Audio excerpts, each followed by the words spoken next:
আসসালামু আলাইকুম দর্শক বন্ধুরা, নিহিকা কিচেনে আপনাদের সবাইকে স্বাগত। আজ আবার একটা দারুণ স্বাদের টিফিন রেসিপি নিয়ে চলে এলাম। আলু আর আটা দিয়ে বানানো এই রেসিপিটা একেবারে পুরে ঠাসা আলুর, খেতে খুবই ভালো লাগে আর বানানো খুবই সহজ। এটা আপনারা ব্রেকফাস্ট অথবা ডিনারে বানাতে পারেন কিংবা স্কুল অফিসে টিফিনের জন্য বানাতে পারেন। তো দারুণ স্বাদের এই রেসিপিটা দেখে নেওয়া যাক। এর জন্য আমি মেজারমেন্ট কাপের নিয়ে নিলাম 1.5 কাপ আটা। ওজন হিসাবে এখানে আছে 300 গ্রাম। পরিমাণ মতো লবণ দিয়ে দিলাম আর দিয়ে দিলাম 2 টেবিল চামচ সাদা তেল।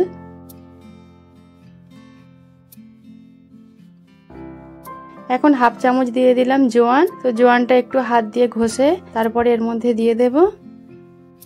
এবার সমস্ত কিছু একটু হাত দিয়ে খুব ভালো করে মিশিয়ে নিচ্ছি।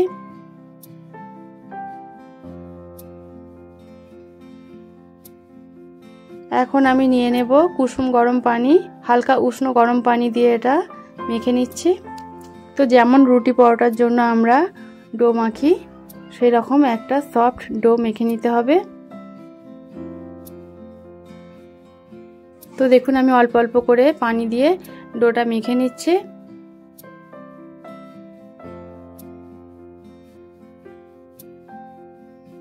তো এটা মাখা হয়ে গেছে। এখন এটা 10 মিনিট রেস্টে রেখে দেবো। আর এখানে আমি নিয়ে নিয়েছি 2টো বড় সাইজের আলু।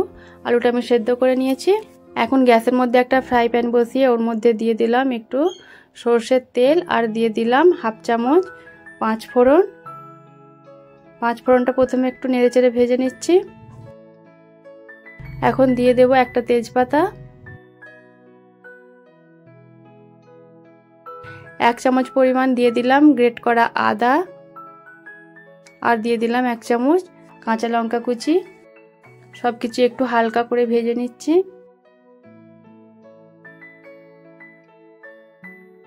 এখন দিয়ে দেব সামান্য একটু হিং।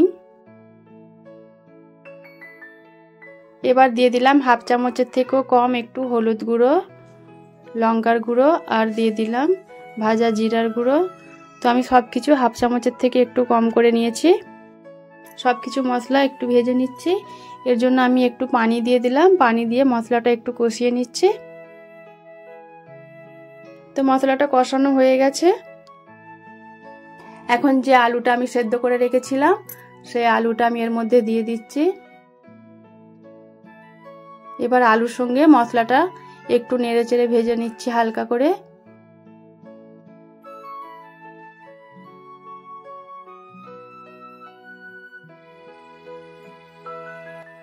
এখনো কিন্তু আমি লবণ দিইনি। এবার আমি লবণ দিয়ে দেব। তো আমি পরিমাণ মতো লবণ দিয়ে দিলাম। আর আপনারা চাইলে সামান্য একটু চিনিও এর সঙ্গে দিতে পারেন, তাতেও কিন্তু খেতে খুবই ভালো লাগে। এবার সমস্ত কিছু আমি খুব ভালো করে মিশিয়ে নিচ্ছি। লবণটা আলুর সঙ্গে খুব ভালো করে মিশিয়ে দিতে হবে। তো পুরোটা তৈরি হয়ে গেছে। এখন ডোটাও দেখুন অনেকটাই সফট হয়ে গেছে আগের থেকে। তো হাতে করে একটু ডলে নিচ্ছি আর তারপরে এর থেকে লেচি কেটে নেব। তো যেরকম আমরা রুটি বানাই, তো রুটির যেমন সাইজের লেচি কাটি ঠিক সেই সাইজের লেচিগুলো কেটে নিতে হবে।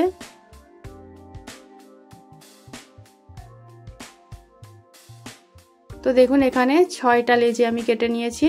এখন এগুলো হাত দিয়ে একটু সুন্দর করে গোল করে নিচ্ছি।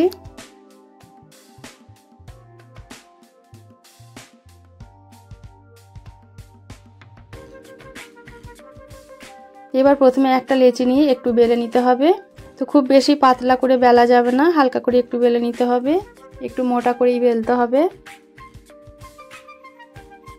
তারপরে মাঝ বরাবর কিছুটা আলুর পুর দিয়ে দিলাম আর তারপরে চারপাশ থেকে এইভাবে মুড়িয়ে নিতে হবে। তো দেখুন কিভাবে আমি মুড়িয়ে নিচ্ছি।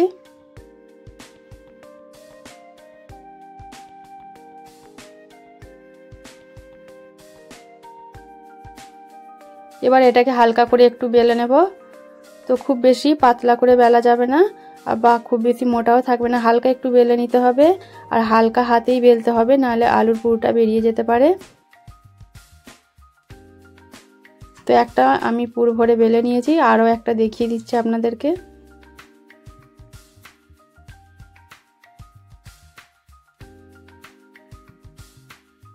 আর এটা খেতে কিন্তু খুবই ভালো লাগে। আপনারা চায়ের সঙ্গেও এটা বানিয়ে খেতে পারেন।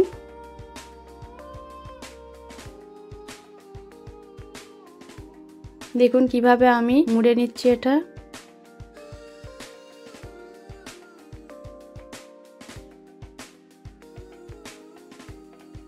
একইভাবে সমস্ত লেচিগুলো এইভাবে পুর ভরে নিতে হবে আর তারপরে হালকা করে একটু বেলে নিতে হবে।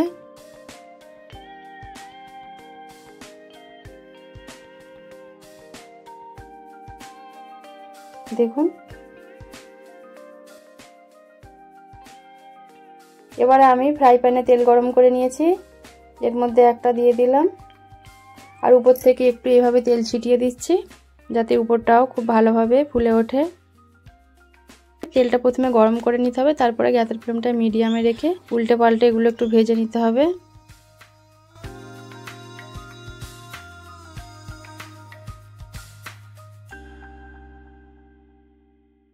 আর দুইটা আমি খুন্তি নিয়ে সাবধানে তেলের উপরে উল্টে দিলাম। একটু সাবধানের সঙ্গে এই কাজটা করতে হবে কারণ তেল ছিটকে যেতে পারে। দুই পিঠ উল্টে পাল্টে খুব সুন্দর করে ভেজে নিতে হবে। আর প্রত্যেকটা নাস্তা একেবারে ফুলকো ফুলকো সুন্দরভাবে হয়েছিল। দেখুন কতটা সুন্দরভাবে ফোলা ফোলা নাস্তাগুলো হয়েছে। তো একটা আমি বানিয়ে নিলাম, আমি আবারও একটা আপনাদেরকে বানিয়ে দেখাচ্ছি। আর খেতে কিন্তু খুবই সুন্দর হয়, একবার অবশ্যই এইভাবে ট্রাই করে দেখবেন।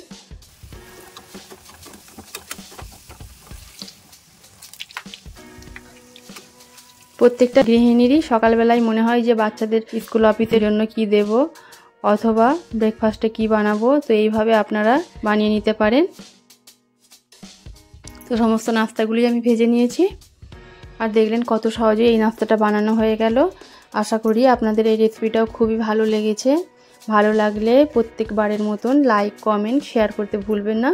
আমার চ্যানেলে নতুন বন্ধু হয়ে থাকলে চ্যানেলটা সাবস্ক্রাইব করে দেবেন। আর যারা আগে থেকেই সাবস্ক্রাইব করেছেন তাদেরকে অসংখ্য ধন্যবাদ।